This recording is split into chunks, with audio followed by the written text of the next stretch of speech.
जय श्री कृष्णा। राधे राधे जी। आज की कथा में आप सभी भक्तों का हार्दिक स्वागत है। भगवान श्री कृष्ण और श्रीमती राधा रानी की कृपा सदैव आप और आपके समस्त परिवार पर बनी रहे। इससे पहले के सभी अध्याय सुनने के लिए आप सभी भक्तों का बहुत बहुत आभार। और अब भगवान श्री हरि विष्णु का ध्यान करके आज की पावन कथा का प्रारंभ करते हैं। श्री पराशर जी कहते हैं कि हे महामुने, व्यास जी के शिष्य वैशंपायन ने यजुर्वेद रूपी वृक्ष की 27 शाखाओं की रचना की और उन्हें अपने शिष्यों को पढ़ाया तथा शिष्यों ने भी क्रमशः ग्रहण किया।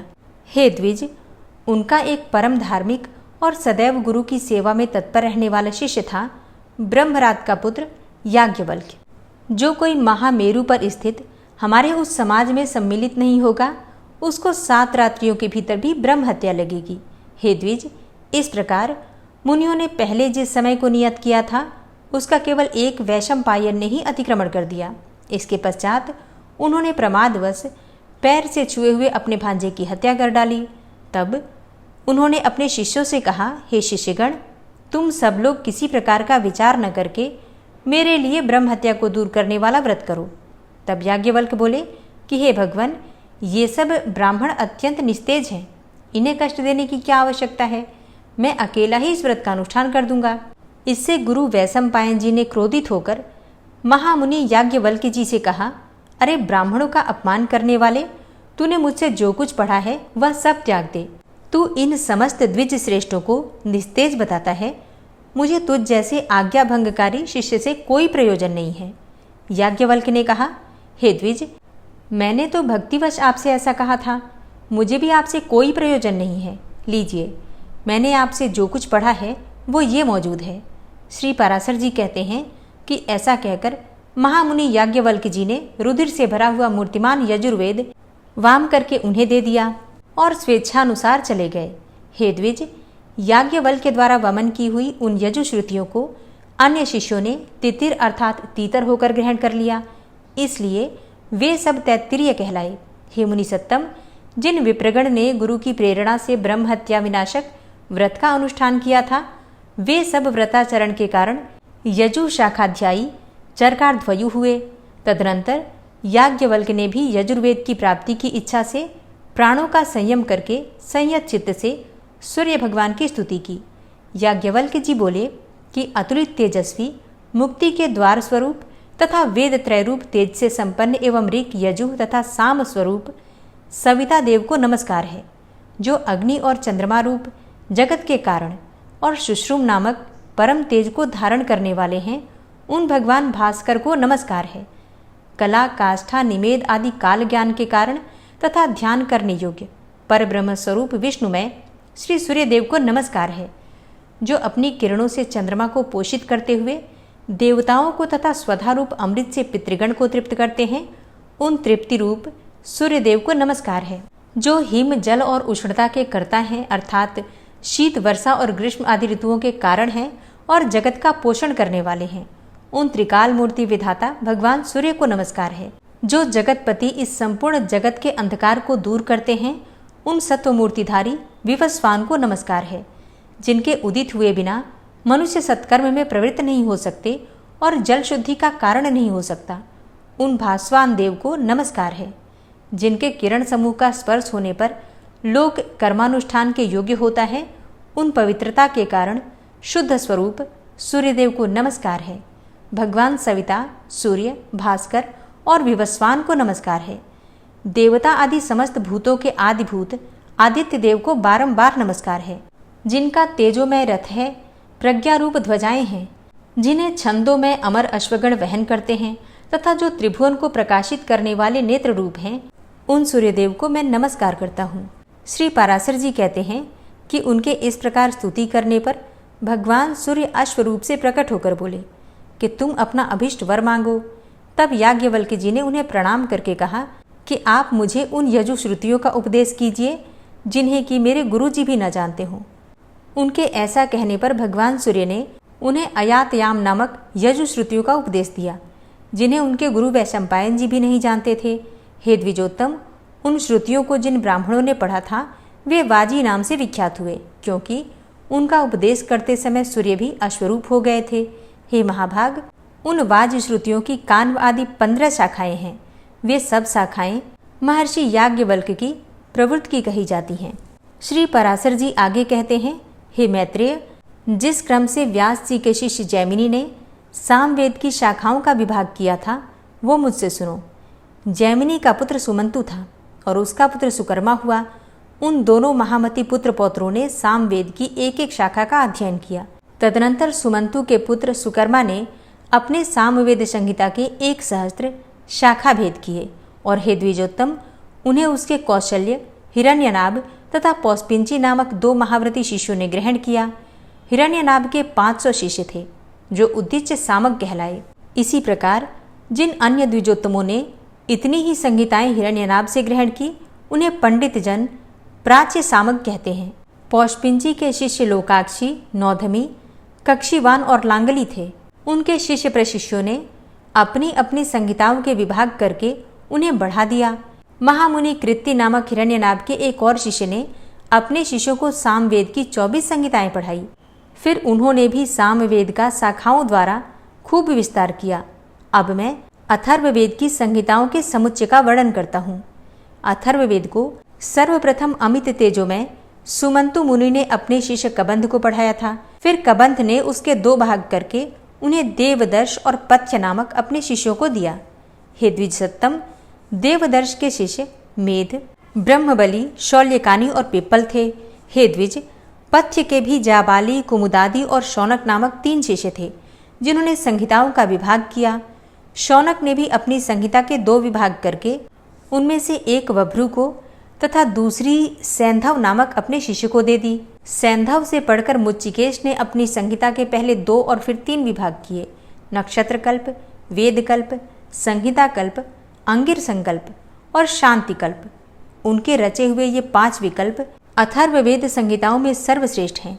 तदनंतर पुराणार्थ विशारद व्यास जी ने आख्यान, उपाख्यान, गाथा और कल्पशुद्धि के सहित पुराण संहिता की रचना की। रोमहर्षण सूत जी व्यास जी के प्रसिद्ध शिष्य थे। महामती व्यास जी ने उन्हें पुराण संहिता का अध्ययन करवाया। उन सूत जी के सुमति, अग्निवर्चा, मित्रायु, शांसपायन, अकृतवर्ण और सावरणी ये 6 शिष्य थे। काश्यप गोत्रीण, अकृतवर्ण, सावरणी और शांसपायन ये तीनों संहिता करता है और उन तीनों संहिताओं की आधार एक रोमहर्षण जी की संहिता है। हे मुने, इन चारों संहिताओं की सारभूत मैंने विष्णु पुराण संहिता बनाई है। पुराणज्ञ पुरुष कुल 18 पुराण बताते हैं। उन सब में प्राचीनतम ब्रह्म पुराण है। प्रथम पुराण ब्राह्म है, दूसरा पाद्य, तीसरा वैष्णव, चौथा शैव, 5वां भागवत, छठा नारदीय और 7वां मार्कंडेय है। इसी प्रकार 8वां आग्नेय, 9वां भविष्यत, 10वां ब्रह्मवैवर्त और 11वां पुराण लैंग कहा जाता है तथा 12वां वाराह, 13वां स्कांद, 14वां वामन, 15वां कौर्म तथा इनके पश्चात मात्स्य, गरुड़ और ब्रह्मांड पुराण है। हे महामुने, यही 18 महापुराण हैं। इनके अतिरिक्त मुनिजनों ने और भी अनेकों उपपुराण बतलाए हैं। इन सभी में सृष्टि, प्रलय, देवताओं आदि के वंश, मनवंतर और भिन्न भिन्न राजवंशों के चरित्रों का वर्णन किया गया है। हे मैत्रेय, जिस पुराण को मैं तुम्हें सुना रहा हूँ वह पाद्म पुराण के अनंतर कहा हुआ वैष्णव नामक महापुराण है। हे साधु श्रेष्ठ, इसमें सर्ग, प्रतिसर्ग, वंश और मनवंतर आदि का वर्णन करते हुए सर्वत्र केवल विष्णु भगवान का ही वर्णन किया गया है। 6 वेदांग, 4 वेद, मीमांसा, न्याय, पुराण और धर्मशास्त्र ये ही 14 विद्याएं हैं। इन्हीं में आयुर्वेद, धनुर्वेद और गांधर्व इन तीनों को तथा चौथे अर्थशास्त्र को मिला लेने से कुल 18 विद्या हो जाती है। ऋषियों के 3 भेद हैं, प्रथम ब्रह्मर्षि, द्वितीय देवर्षि और फिर राजर्षि। इस प्रकार मैंने तुमसे वेदों की शाखाओं के भेद, उनके रचयिता तथा शाखा भेद के कारणों का भी वर्णन कर दिया। इसी प्रकार समस्त मनवंतरों में एक से शाखा भेद रहते हैं। हे द्विज, प्रजापति ब्रह्मा जी से प्रकट होने वाली श्रुति तो नित्य है, ये तो उसके विकल्प मात्र हैं। इतना सब सुनने के बाद श्री मैत्रेय जी कहते हैं कि हे गुरु, मैंने जो कुछ पूछा था वो सब तो आपने यथावत वर्णन किया।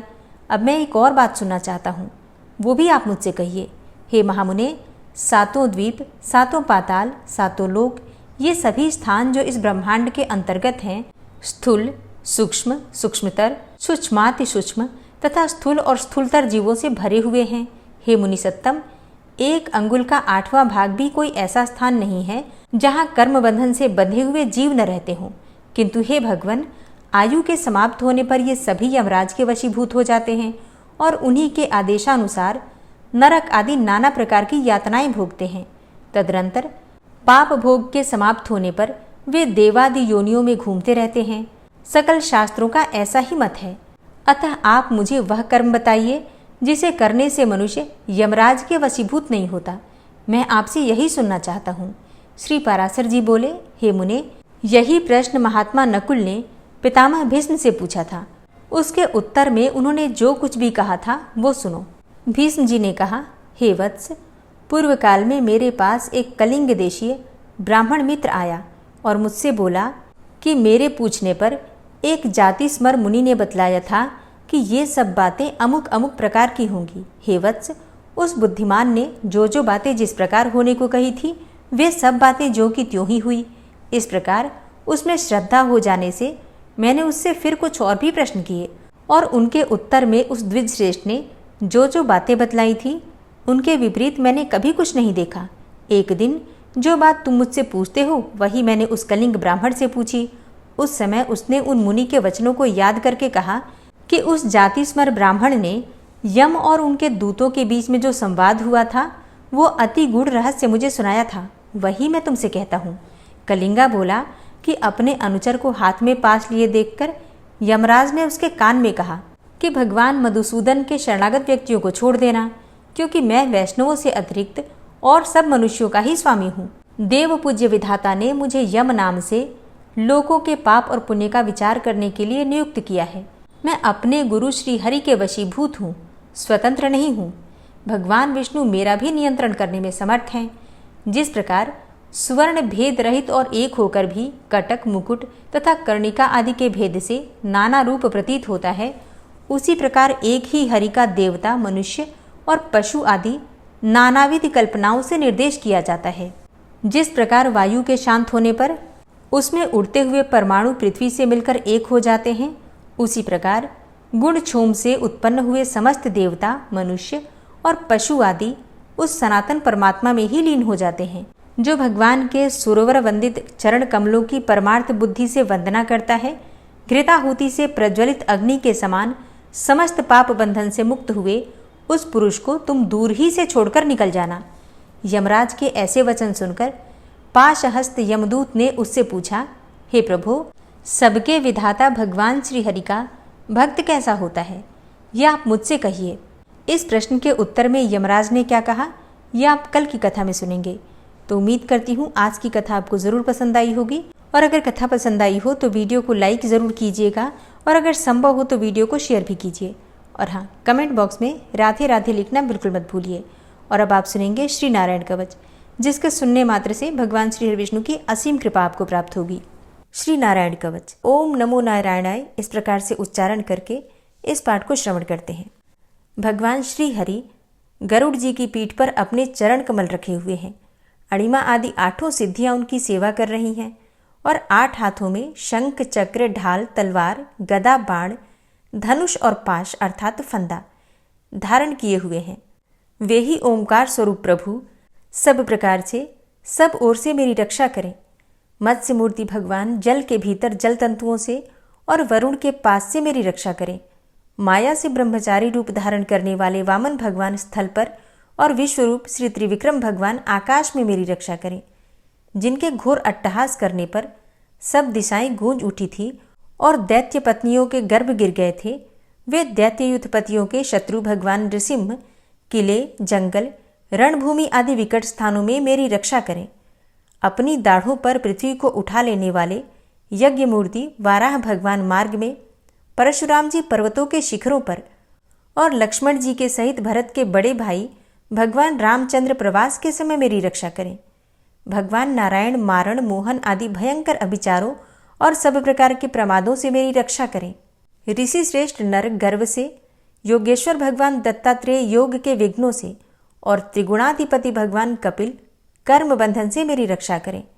परम ऋषि सनत कुमार कामदेव से, हयग्रीव भगवान मार्ग में चलते समय देव मूर्तियों को नमस्कार आदि न करने के अपराध से और देवर्षि नारद सेवापराधों से और भगवान कच्छप सब प्रकार के नरकों से मेरी रक्षा करें। भगवान धन्वंतरी कुपथ्य से, जितेंद्र भगवान ऋषभदेव सुख दुख आदि भयदायक द्वंद्वों से, यज्ञ भगवान लोकापवाद से और बलराम जी मनुष्यकृत कष्टों से और श्री शेष जी क्रोधवश नामक सर्पों के गणों से मेरी रक्षा करें। भगवान श्री कृष्ण द्वैपायन व्यास जी अज्ञान से तथा बुद्धदेव पाखंडियों से और प्रमाद से मेरी रक्षा करें। धर्म रक्षा करने वाले महान अवतार धारण करने वाले भगवान कल्कि पाप बहुल कलिकाल के दोषों से मेरी रक्षा करें। प्रातःकाल भगवान केशव अपनी गदा लेकर, कुछ दिन चढ़ जाने पर भगवान गोविंद अपनी बांसुरी लेकर और दोपहर के पहले भगवान नारायण अपनी तीक्ष्ण शक्ति लेकर और दोपहर को भगवान विष्णु चक्रराज सुदर्शन लेकर मेरी रक्षा करें।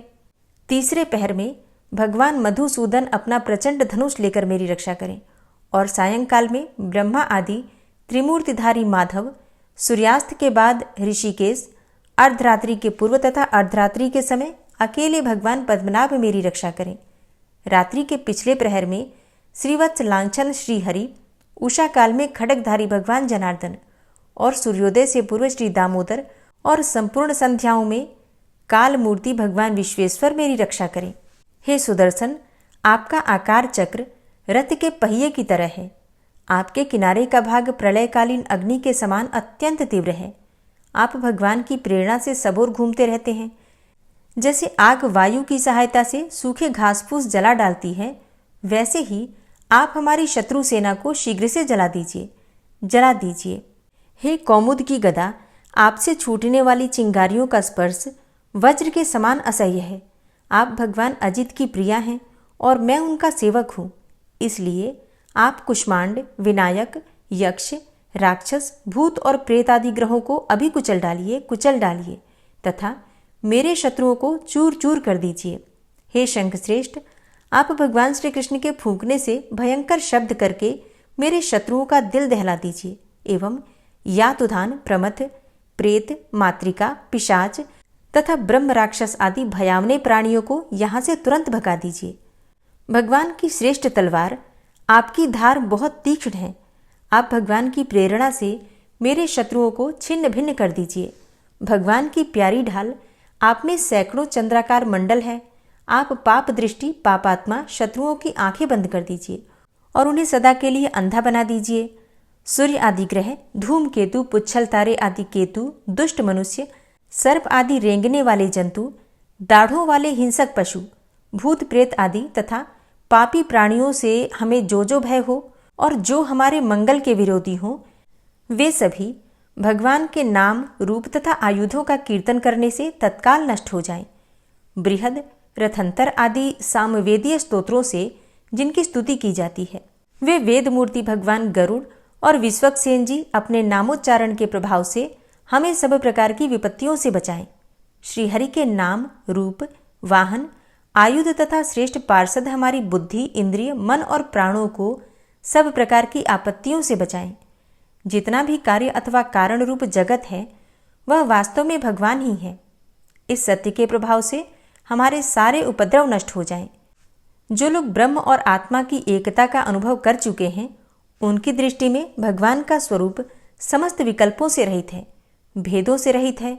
फिर भी वे अपनी माया शक्ति के द्वारा भूषण, आयुध और रूप नामक शक्तियों को धारण करते हैं। यह बात निश्चित रूप से सत्य है। इस कारण सर्वज्ञ, सर्वव्यापक भगवान श्रीहरि सदा सर्वत्र सब स्वरूपों से हमारी रक्षा करें। जो अपने भयंकर अट्टहास से सब लोगों के भय को भगा देते हैं और अपने तेज से सबका तेज ग्रस लेते हैं, वे भगवान नृसिंह दिशा विदिशा में नीचे ऊपर बाहर भीतर सब ओर से हमारी रक्षा करें। हे देवराज इंद्र, मैंने तुम्हें यह नारायण कवच सुना दिया है। इस कवच से तुम अपने को सुरक्षित कर लो, बस फिर तुम अनायास ही सब दैत्य युद्धपतियों को जीत कर लोगे। इस नारायण कवच को धारण करने वाला पुरुष जिसको भी अपने नेत्रों से देख लेता है अथवा पैर से छू देता है, तत्काल समस्त भयों से वो मुक्त हो जाता है। जो इस वैष्णवी विद्या को धारण कर लेता है, उसे राजा, डाकू, प्रेत, पिशाच आदि और बाघ आदि हिंसक जीवों से कभी किसी प्रकार का भय नहीं होता। हे देवराज, प्राचीन काल की बात है, एक कौशिक गोत्री ब्राह्मण ने इस विद्या को धारण करके योग धारणा से अपना शरीर मरुभूमि में त्याग दिया। अब जहां उस ब्राह्मण का शरीर पड़ा था, उसके ऊपर से एक दिन गंधर्वराज चित्ररथ अपनी स्त्रियों के साथ विमान पर बैठकर निकले। वहां आते ही वे नीचे की ओर सिर किए विमान सहित आकाश से पृथ्वी पर गिर पड़े। इस घटना से उनके आश्चर्य की सीमा न रही जब उन्हें बालखिल्य मुनियों ने बतलाया कि यह नारायण कवच धारण करने का प्रभाव है। तब उन्होंने उस ब्राह्मण देव की हड्डियों को ले जाकर पूर्ववाहिनी सरस्वती नदी में प्रवाहित कर दिया और फिर स्नान करके वे अपने लोक को चले गए। श्री सुखदेव जी कहते हैं, हे परीक्षित, जो पुरुष इस नारायण कवच को समय पर सुनता है और जो आदरपूर्वक इसे धारण करता है, उसके सामने सभी प्राणी आदर से झुक जाते हैं और वह सब प्रकार के भयों से मुक्त हो जाता है। हे परीक्षित, शतक्रतु इंद्र ने आचार्य विश्वरूप जी से यह वैष्णवी विद्या प्राप्त करके रणभूमि में असुरों को जीत लिया और वे त्रैलोक्य लक्ष्मी का उपभोग करने लगे। श्री नारायण कवच संपूर्ण हुआ। दोस्तों, उम्मीद करती हूँ आज की कथा आपको ज़रूर पसंद आई होगी। तो अगर कथा पसंद आई हो तो वीडियो को लाइक ज़रूर किया कीजिए और अगर संभव हो तो वीडियो को ज़्यादा से ज़्यादा शेयर कीजिए। और हाँ, कमेंट बॉक्स में राधे राधे ज़रूर लिखा कीजिए। और जो भक्त इस चैनल पर पहली बार आए हैं, अभी तक आपने चैनल को सब्सक्राइब नहीं किया है, तो आज की वीडियो अगर आपको अच्छी लगे तो चैनल को सब्सक्राइब करके बेल आइकन को ज़रूर प्रेस कर लीजिए। इससे ये होगा कि इस चैनल पर जो भी नई वीडियो अपलोड होंगी उनकी नोटिफिकेशन आपको सही समय पर प्राप्त होगी। मिलती हूँ मैं आपसे अगली वीडियो में। तब तक के लिए जय श्री राधे।